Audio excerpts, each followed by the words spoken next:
राजा राम मोहन राय और सती प्रथा के बाद में अब हम थोड़ा आगे बढ़ते हैं और कुछ और समाज सुधारकों की बात करते हैं जिनमें स्वामी दयानंद सरस्वती का नाम प्रमुखता से लिया जाता है। स्वामी दयानंद सरस्वती को आर्य समाज के संस्थापक के रूप में जाना जाता है। इन्होंने आर्य समाज की स्थापना की थी, याद रखना। आर्य समाज की स्थापना 10 अप्रैल 1875 को बंबई में स्थापना की। उसके बाद में लाहौर में भी इसका कार्यालय खोला गया। लेकिन आपको इतना ध्यान रखना है, आर्य समाज के संस्थापक स्वामी दयानंद सरस्वती, 1875 बंबई। इन्होंने नारा दिया, वेदों की ओर लौटो। इनका जो प्रसिद्ध नारा था वो था वेदों की ओर लौटो। ये भारत की सनातनी संस्कृति से काफी प्रभावित थे, अध्ययन भी किया था वेदों उपनिषदों का, और वेदों को उन्होंने सबसे श्रेष्ठ साहित्य माना और इस संसार में भारत भूमि को सबसे श्रेष्ठ भूमि माना और आर्यों को सबसे श्रेष्ठ माना। तो कहने का मतलब यह है कि इन्होंने भारत के प्राचीन गौरव की तरफ लोगों का ध्यान आकर्षित किया। इनकी पुस्तक का नाम है सत्यार्थ प्रकाश, याद रखना, बहुत चर्चित पुस्तक है। सत्यार्थ प्रकाश इनकी पुस्तक है। किसकी? स्वामी दयानंद सरस्वती की। इन्होंने स्त्री शिक्षा, स्त्री समानता तथा विधवा पुनर्विवाह के लिए प्रयास किया। उन्होंने कहा कि जो विधवा हो जाती है उसको भी विधवा पुनर्विवाह के लिए प्रयास किया। तो ये है स्वामी दयानंद सरस्वती। इतना ही दिया है। अब इसका इनके ज्यादा बाल्यकाल में जाना, बचपन का नाम वगैरह, गुरु वगैरह, ये सब डिटेल में न तो दिया है न अभी चर्चा की जरूरत है, क्योंकि हमारे पास, मैंने पहले ही बताया, सिलेबस और टाइम का दोनों का बाउंडेशन है। बताने को बहुत कुछ है। चलिए, जितना दिया है मैंने उतना, उससे ज्यादा आपको थोड़ा बता दिया। स्वामी दयानंद सरस्वती के बाद में अब जिन्होंने विधवा पुनर्विवाह के लिए सबसे बढ़िया लड़ाई लड़ी, जो सबसे अग्रणी थे इनमें, उनका नाम है ईश्वर चंद्र विद्यासागर। ईश्वर चंद्र विद्यासागर। इनकी पुस्तक है सोम प्रकाश। इन्होंने पुस्तक लिखी सोम प्रकाश, और इन्होंने लॉर्ड कैनिंग के साथ मिलकर, लॉर्ड कैनिंग के साथ, उस समय के गवर्नर जनरल और भारत के प्रथम वायसराय, याद रखना, हिस्ट्री में बताया मैंने, लॉर्ड कैनिंग के साथ मिलकर 1856 में हिंदू विधवा पुनर्विवाह अधिनियम पारित करवाया। अधिनियम पारित करवाया। अब देखिए, कहीं कहीं पुनर्विवाह भी आता है, हिंदू पुनर्विवाह अधिनियम भी आता है, कंफ्यूज नहीं होना है आपको। देखो बेटा, जिस तरह से आपने राजा Ram Mohan Roy, Lord William Bentinck, 1829 सती प्रथा, ये याद किया था, इसी तरह से आपको कंटिन्यू यहां पर याद करना है। 1856 ईश्वर चंद्र विद्यासागर, लॉर्ड कैनिंग, हिंदू विधवा पुनर्विवाह अधिनियम या विधवा पुनर्विवाह अधिनियम। क्लियर? दोनों। यहां पर सत्यार्थ प्रकाश किसकी पुस्तक है? स्वामी दयानंद सरस्वती की। क्या नारा दिया? वेदों की ओर लौटो। ये इनके कार्य थे। कौन सा संगठन स्थापित किया? आर्य समाज। ईश्वर चंद्र विद्यासागर की किताब सोम प्रकाश। अब जिस तरह से उत्तर भारत में ईश्वर चंद्र विद्यासागर ने हिंदू पुनर्विवाह के लिए प्रयास किया, वैसे ही मद्रास प्रेसिडेंसी में तेलुगु भाषी वीरेशलिंगम पंतुलु, यहां पे लिखता हूं मैं, ऐसे ही मद्रास प्रेसिडेंसी में जो व्यक्तित्व है उनका नाम है वीरेशलिंगम पंतुलु, याद रखना नाम। वीरेशलिंगम पंतुलु तेलुगु भाषी क्षेत्र में तेलुगु भाषी थे ये। इन्होंने वहां पर विधवा पुनर्विवाह के लिए आंदोलन चलाया। तेलुगु भाषी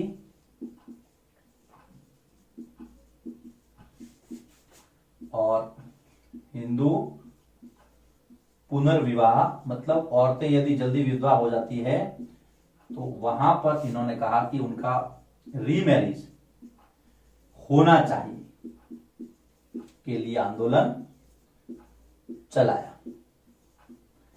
तो ये आपको यहां पर देखिए, यहां तक जो हमने पढ़ा है, स्वामी दयानंद सरस्वती एक, ईश्वर चंद्र विद्यासागर दो, और तीसरे वीरेशलिंगम पंतुलु मद्रास प्रेसिडेंसी तेलुगु भाषी हिंदू पुनर्विवाह, ये आपको पता रहना, नोट करते रहना है।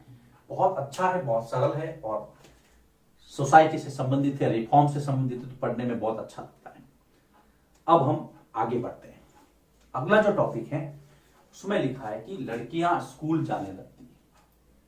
अब वो समय था जब लड़कियों को स्कूल भेजा जाता, लेकिन उसके पहले की क्या धारणा थी, देखिए।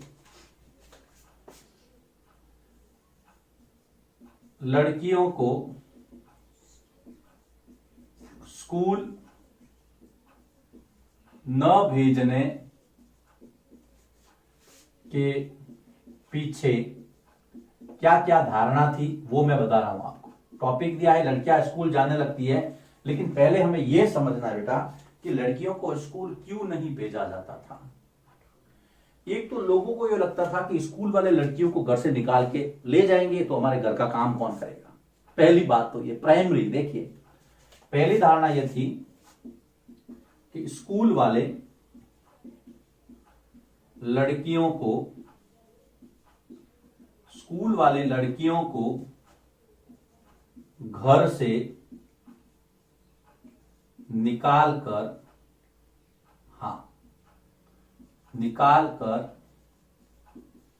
ले जाएंगे, सबसे पहली बात थी। दूसरा, जब वो ले जाएंगे तो घरेलू कामकाज कौन करेगा। दूसरा, घरेलू कामकाज प्रभावित होगा, कौन करेगा, हाथ कौन बटाएगा, बहुत सारी मजबूरियां होती हैं। दूसरी बात थी। तीसरी, जब लड़कियां स्कूल जाएगी तो पब्लिक प्लेसेस, सार्वजनिक स्थानों से होकर के गुजरेगी, चाहे वो बस स्टैंड हो, चाहे वो नुक्कड़ हो, चाहे सभा हो, कहीं से भी हो, लड़कियों को सार्वजनिक स्थल से गुजरना होगा तो वे बिगड़ जाएगी। स्कूल जाते वक्त जब लड़कियां सार्वजनिक स्थानों से गुजरेगी, सार्वजनिक स्थानों से जब वो गुजरेगी तो क्या होगा, तो बिगड़ जाएगी। देखिए किस प्रकार की सोच थी। और इन्हीं सब कारणों से इस लड़कियों को स्कूल नहीं भेजा जाता था। इसके अलावा आपको पता ही है कि लड़की पढ़ेगी तो वो विधवा हो जाएगी। कितनी कुत्सित मानसिकता थी। आगे चलते हैं। ये सब कारण थे कि लड़कियों को स्कूल नहीं भेजा जाता था। लेकिन कुछ लोग थे जिन्होंने लड़कियों को स्कूल भेजने के लिए काम किया। जैसे ईश्वर चंद्र विद्यासागर ने कलकत्ता में स्कूल खोले। तो ईश्वर चंद्र विद्यासागर ने कहां पे प्रयास किया, कलकत्ता में। याद रखना आप, स्कूल खोले। उसके बाद में जो आर्य समाज था उसने पंजाब में गर्ल्स एजुकेशन के लिए काम किया। आर्य समाज ने पंजाब में लड़कियों के लिए शिक्षा की व्यवस्था की। ज्योतिराव फुले, महान समाज सुधारक ज्योतिराव फुले ने महाराष्ट्र में यह काम किया। ये कुछ लोग थे जो आगे आए। ज्योतिराव फुले, इन्होंने महाराष्ट्र में काम किया। तो अब धीरे धीरे महिलाओं को एक बूस्ट मिलने लगा था कि आइए अब वो समय आ गया कि आपकी एजुकेशन के लिए कुछ किया जाए सोसाइटी के साथ मिलके।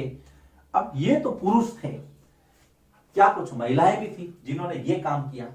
बिल्कुल किया। लेकिन उसके पहले देखिए प्रश्न आ सकता है लड़कियों को स्कूल न भेजने के पीछे क्या धारणा थी, पहली, दूसरी, तीसरी, तीनों बिंदु मैंने बताया आपको लिखना है। कुछ लोग थे जिन्होंने प्रयास किया स्त्री शिक्षा के लिए, उसमें ये जो है ईश्वर चंद्र विद्यासागर, आर्य समाज, स्वामी दयानंद सरस्वती, ज्योतिराव फूले, उनका कार्य क्षेत्र ये भी बता दिए। लिखिए इसको। फिर हम आगे बढ़ते हैं कि वे कौन सी महिलाएं थी जिन्होंने महिलाओं के लिए काम किया, महिलाओं को पढ़ाया, महिलाओं के लिए लिखा। ये सेकंड वीडियो चल रहा है, अभी हम इसको आगे बढ़ाएंगे। स्त्री शिक्षा और स्त्री उत्थान के लिए जिन्होंने प्रयास किए उसमें हमने पुरुषों का नाम देखा, लेकिन अब कुछ महिलाएं हैं जो इस दिशा में काम कर रही थी और उनमें से कुछ महिलाओं का यहां पर जिक्र आपकी पुस्तक में किया गया है, जिसको मैं अभी आपके सामने रख रहा हूं। देखिए बेटा, सबसे पहला नाम अगर यहां पर आता है इस श्रृंखला में, तो यहां पर नाम है मुमताज अली का। मुमताज अली ने कुरान शरीफ की आयतों का हवाला दिया। आयत जैसे वेदों के अंदर श्लोक है, वैसे कुरान के अंदर आयत है। तो कुरान शरीफ की आयतों का हवाला दिया और कहा कि महिलाओं को भी शिक्षा का अधिकार है। मुमताज अली ने कुरान शरीफ, जो कि इस्लाम का ग्रंथ है, पवित्र ग्रंथ है, कुरान शरीफ की आयतों का हवाला देना मतलब संदर्भ देना, उसको बताया, हवाला देकर कहा कि महिलाएं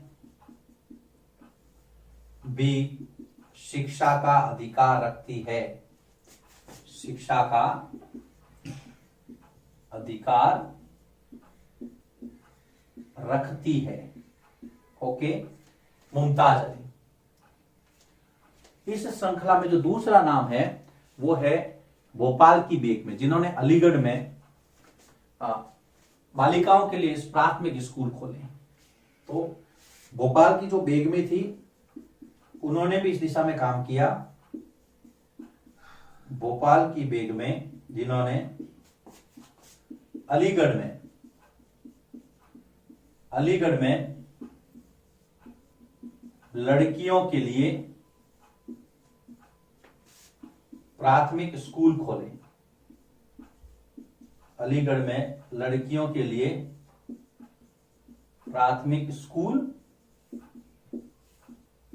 खोले। मुमताज अली, फिर भोपाल की बेगमें। उसके बाद में आगे चलते हैं हम। आगे नाम आता है बेगम रुकैया सखावत हुसैन, लेडीलैंड का सपना, 7th क्लास में आप पढ़ चुके हैं। कलकत्ता व पटना में उन्होंने लड़कियों के लिए स्कूल खोले, लड़कियों के लिए शिक्षा की व्यवस्था की, मुस्लिम लड़कियों के लिए। बेगम रुकैया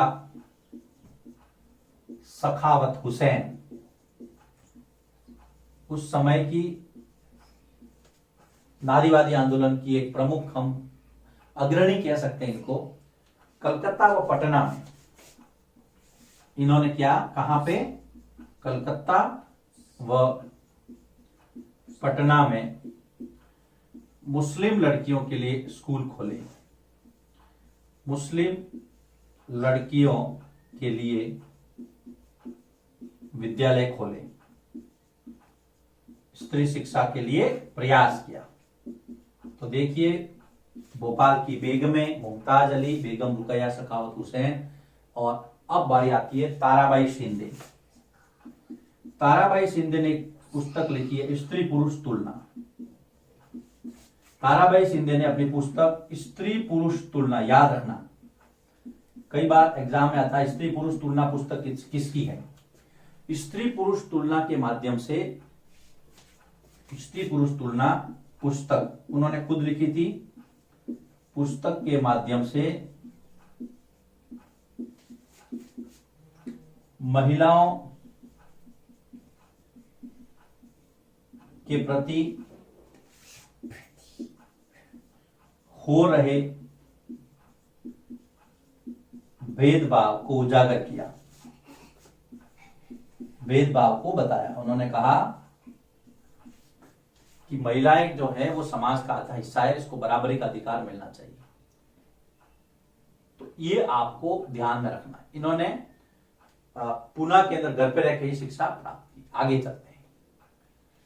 पंडिता रमाबाई,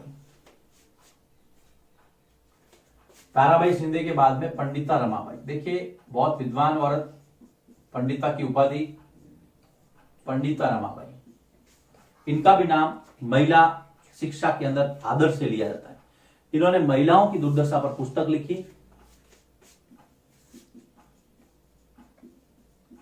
महिलाओं की दुर्दशा अर्थात बुरी दशा पर पुस्तक लिखी और क्या किया,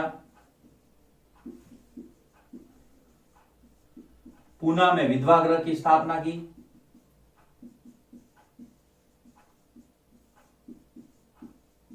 पुणे में विधवा गृह की स्थापना की, जहां पर औरतों को स्वावलंबन, जहां विधवा औरतों को रोजगार दिया जाता था और स्वावलंबन भी सिखाया जाता ताकि वो आराम से अपना काम चला करके अपना जीवन यापन कर सके। जहां विधवा औरतों को रोजगार प्रशिक्षण दिया जाता था, ट्रेनिंग दी जाती थी कैसे आपको कोई भी काम सीखना है और उसके बाद में उन्होंने अपना जीवन कैसे चलाना है। तो ये देखिए, ये थी वो महिलाएं जिन्होंने उस दौर में जब महिलाओं को पढ़ने की अनुमति नहीं थी तब जाकर के इस चैलेंज को एक्सेप्ट किया और इन्होंने आगे से आगे इस काम को बढ़ाया। देखिए शुरू करते हैं। पहले मुमताज अली, कुरान शरीफ की आयतों का हवाला दिया। दूसरा, भोपाल की बेग में अलीगढ़ में प्राथमिक स्कूल खोले। बेगम रुकैया सखावत हुसैन कलकत्ता और पटना में मुस्लिम लड़कियों के लिए स्कूल खोले। ताराबाई सिंधी अपनी पुस्तक स्त्री पुरुष तुलना इंपॉर्टेंट है के माध्यम से महिलाओं के साथ हो रहे भेदभाव को बताया। पंडिता रमाबाई महिलाओं की दुर्दशा पर पुस्तक भी लिखी और पुणे के अंदर, याद रखना, विधवा गृह की स्थापना की जहां पर विधवाओं को ट्रेनिंग दी जाती थी रोजगार के लिए। ओवरऑल अगर हम देखें तो महिलाओं का योगदान क्या था, इनके कार्यक्रम क्या थे, तो देखो सबसे पहले इन्होंने किताबें लिखी और पत्र पत्रिकाएं निकाली। खुद लिखा, क्या ना, महिलाओं के लिए लिखने लगी। खुद ने किताबें निकाली, पत्र पत्रिकाएं लिखी। दूसरा, स्कूल और प्रशिक्षण केंद्र खोले ताकि महिलाएं आगे बढ़ सके। स्कूल व प्रशिक्षण केंद्र खोले। अगर मान लो एग्जाम आ जाए प्रशिक्षण केंद्र कि महिलाओं ने महिलाओं के लिए क्या किया, तो आप इतना बड़ा न लिख करके इनका सबका नाम दे दे और ये 4 बिंदु लिख दे जो मैं बता रहा हूं। महिलाओं को संगठित किया, 1 2, ये तीसरा मैं यहां लिख रहा हूं, महिलाओं को संगठित किया। महिलाओं को उन्होंने संगठित किया, आंदोलित किया, जगाया, उनको बताया कि आप ही समाज के आदि हकदार हैं। फिर महिला मताधिकार के लिए, बेहतर स्वास्थ्य के लिए, है ना, ये देखिए महिला मताधिकार,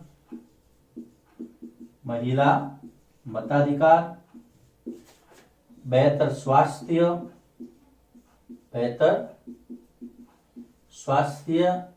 सामाजिक समानता की मांग की, आंदोलन चलाया, कुछ भी कह सकते हैं।